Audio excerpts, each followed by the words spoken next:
Warm greetings and a very warm welcome to all the students. This is your final year now. I'm happy to see you completing all your internship in this difficult time of COVID-19 even. And now is the new experience, a new normal. We'll be having video lectures, and this semester, fifth semester, is going to be easy as well as difficult for few people. Bit difficult in the form that income tax, that is a direct tax, and GST, which is an indirect tax. Both the papers will be studied in the same semester itself, and I'll be taking income tax law and practice for you. The paper code is 301. 3 reflects the third year, the final year, and 1 reflects that this paper is going to be the first ever in your date sheet. So you need to keep yourself ready. I would not say that this is very difficult paper, but not very easy, but interesting, quite interesting. That I would say for sure. Okay, let's begin with the introduction to this paper, that what this paper is basically about to teach you people, what basically this paper is going to give you, what is the basic objective that we have.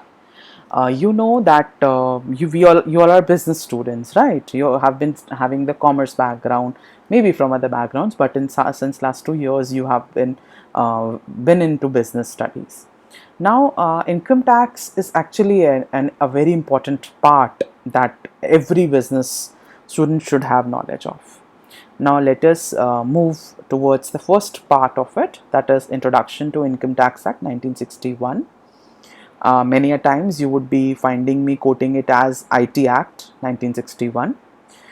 I must tell you that in GST and income tax, both the papers, you will be studying the sections of these particular acts, which gives you the rules and regulations and the ways how the different things are done in that particular domain. Okay, so whatever sections we are about to study slowly, you must keep in mind that if I'm talking about section 2, this definition is being quoted. This means that I'm talking about this particular section of Income Tax Act 1961. This is for sure. Okay, let's begin with the basic term that we are about to use here, that is tax. Obviously, GST, that is goods and services tax, is something new for you, but that is also even having tax GST in it. I have taken a very basic definition from Wikipedia. Let us understand that what tax is. If I refer it to that term lagan, at that time it was referred like that. Now let us see what Wikipedia has to say about the term tax. Let's quote it. Tax is a compulsory financial charge or some other type of levy imposed upon a taxpayer, an individual or legal entity, by a government organization in order to fund government spending and various public expenditures. Unquote. Very simple. Tax is what? It is something which is mandatory, which is compulsory. The people living and earning in a particular country need to pay tax in that particular territory. The tax can be, see, the authorities in our country is divided into the states, right? So the authority would either be the central government, which is applicable to the whole country, or to the particular state government. In this context, again, I would like to quote the term GST because it has simplified a lot of things in this particular area. So let's get back to the basic term tax. It is basically a compulsory financial charge or any kind of levy, any kind of a money which is imposed upon a taxpayer. It can be in any form. Like you know very well, when you go to buy a car, you need to pay out tax. For what purpose you're paying that? so that government can spend that particular money that they are collecting from you in the form of road tax on the construction of roads, on the maintenance of roads. So basically government organizations are obtaining the money as a compulsory financial charge from its citizens and spending it for their betterment only. So these are the basically this is a source which provides the fund to the government so that they can spend on various public expenditures only. And mind that a failure to pay to tax may in any form, maybe evasion of tax. Evasion here refers to the position where you know that you are supposed to pay tax but you're trying to hide it, you are not interested in paying it, or resistance of taxation. Both are punishable by law. So we should never try to evade or resist tax. It is punishable by law. Let's move towards the further parts. As I was telling you in the beginning only, that taxes basically are of two types: direct tax and indirect tax. As the term is only referring which you pay directly, for which you file your return directly, is a direct tax, for which you are liable to file the return, and the one you pay to the particular vendors or the manufacturers, etc., is an indirect tax. You pay that tax from your pocket. Ultimately it goes from your pocket only, being a consumer, being the buyer of the particular product, but you are not supposed to file the return of that particular tax. Let us go somewhat in deep of it. The types of taxes I am taking here. The basic types are these only. I must define a term, CBDT here. CBDT is the Central Board of Direct Taxes. You can see, as the name is suggesting, I explained bit before as well, that these are directly paid to the government by the taxpayer. Taxpayer individually is responsible to pay that particular tax to the government. It is a tax which is applied on individuals and organizations, which is directly applied by the government on them. Income tax, corporation tax, wealth tax. Further, the next is indirect taxes. These are applied on the manufacture or sale of goods and services. These are initially paid by the paid to the government by an intermediary, means the producer of the good, the manufacturer of the good, who then adds the amount of tax to the value of goods or the services and passes on to the total amount to the end user. Means ultimately you are only paying that tax, but directly not to the government. You are paying that to the intermediary. That intermediary can be a retailer, can be a wholesaler, can be a manufacturer directly, producer of the particular good or service, and the person taking that particular tax from you is liable to pay that tax to the government. Directly as a consumer, you do not go to government to pay the GST or the customs duty or any other indirect tax directly to the government. You are paying customs duty, you are paying GST, that is going out of your pocket, but you are not directly supposed to file its return as compared to the income tax return that each and every individual has to file. Okay. Now let us see certain taxation powers of the union and state governments. As it is the first lecture, I would not like to pose any threat in your mind that it is very difficult. I'm not going to introduce any difficult terms today, that we will keep for the next lecture. Today we would talk about the taxation powers of union and state government in the next part, and from where this Income Tax Act 1961 has come up into the era and how we started using it. So the basic part of it, that the basic historical part, that how we started using it and in what way we follow it, is the basic part of today's lecture. Just a basic, not very difficult. Okay, now let us see the taxation powers of union and state government.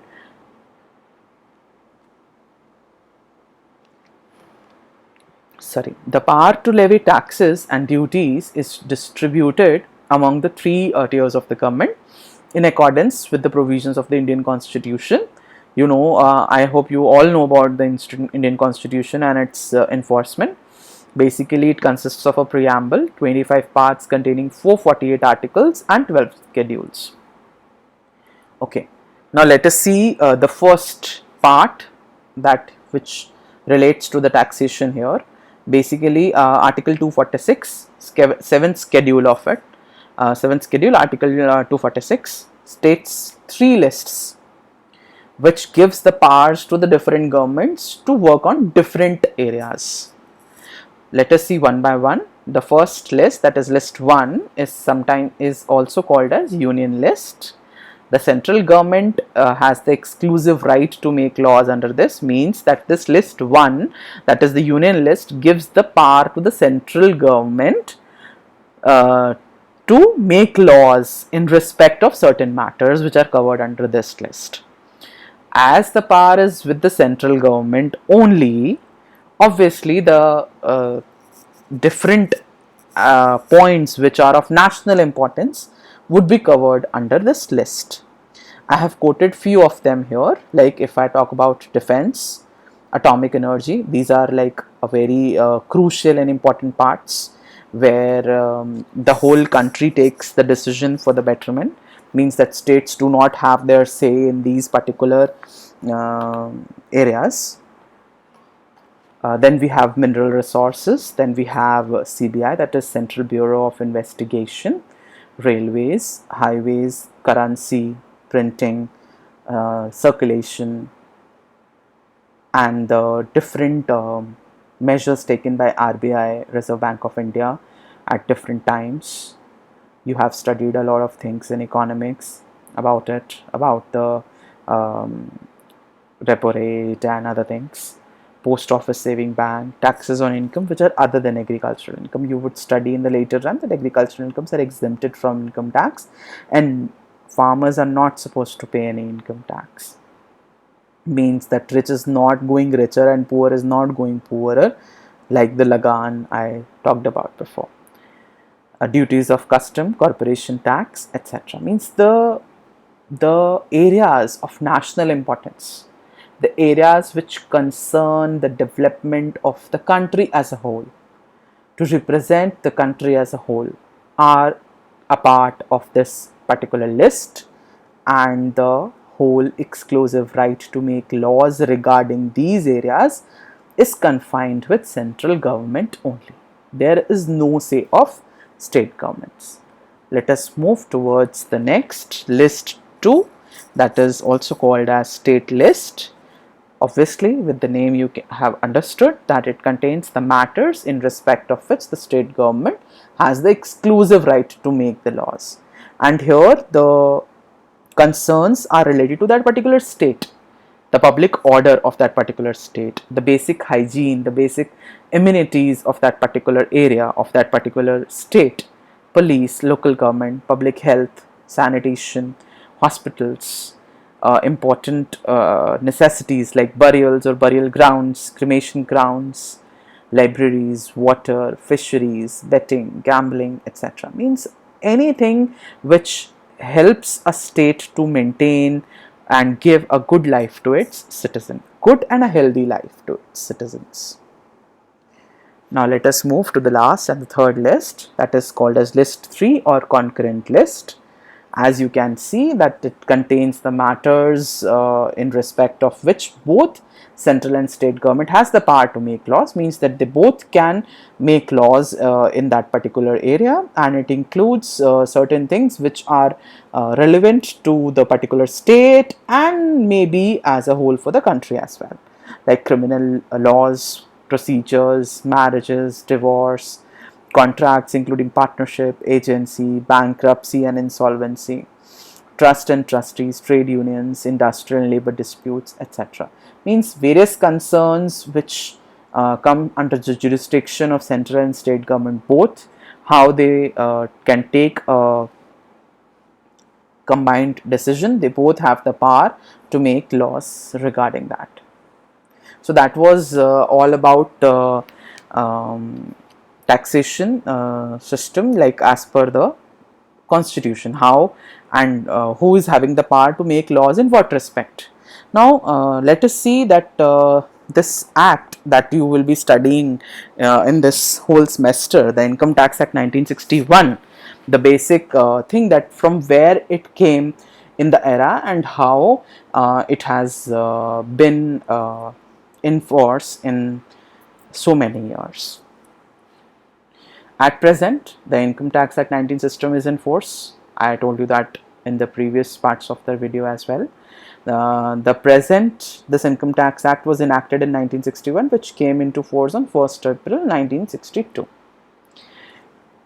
Now let us see how it came into existence. In 1956, almost after a decade of independence, the government referred the Income Tax Act to the Law Commission, which submitted its report in 1958. Almost took 2 years, 1.5 to 2 years. Then Direct Tax Administration Inquiry Commission, that is DTAEC, was also appointed in 1958, which was appointed under the chairmanship of Sri Mahavir Tyagi. Both these bodies, the first body I talked about here is that Law Commission, which submitted its report on the reference of the Income Tax Act, and the other is DTAEC, that is Direct Tax Administration Inquiry Commission. Both these bodies gave their recommendations, and on the basis of the recommendations of both these bodies, the present Income Tax Act was enacted. And it's not alike since that day. It has been gone through many changes since that time. So we can say that this Act of 1961 has since been amended many a times since that particular time. Number of times it has been updated.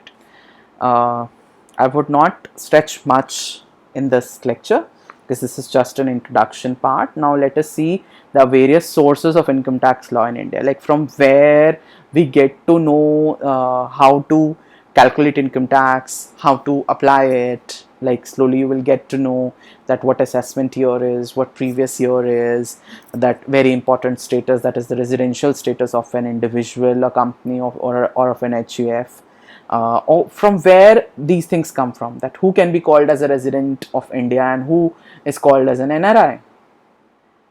Who decides? The Income Tax Act 1961 decides.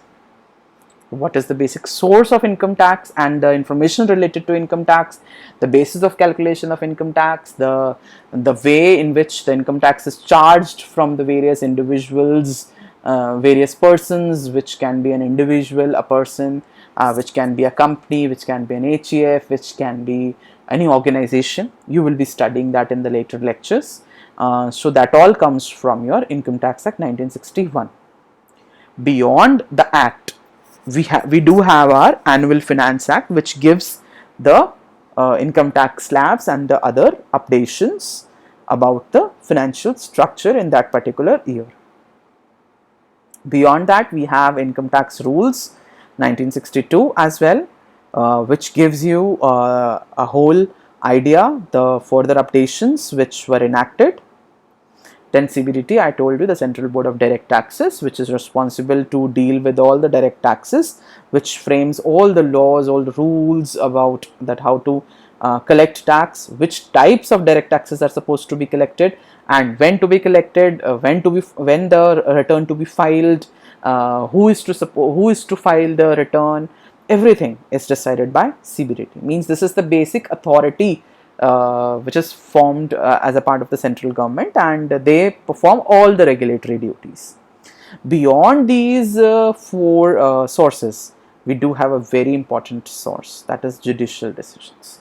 Since 1962, the time from when this Income Tax Act 1961 was enforced on our country, there have been many clashes. Many organizations felt that there is problem with the law. So many suits have been filed. Many judicial decisions have been given since that time. So those important judicial decisions have actually updated and made amendments somewhere or other in the Income Tax Act 1961. So these judicial decisions are also a source of income tax law in India. So that's it for today. I would like to say that if you people have any doubts, because today we have not much studied, it is just the basic of Income Tax Act 1961 that I have given you today. There was no much technicality, but still if you people have any doubts regarding this lecture, you may write to me. You have my mail ID with you. I'll repeat it again for your reference: rashigupta.gn@jagannath.org. I will be happy to answer all your queries regarding this particular lecture. Thank you so much. Stay healthy, stay home, stay healthy. Bye.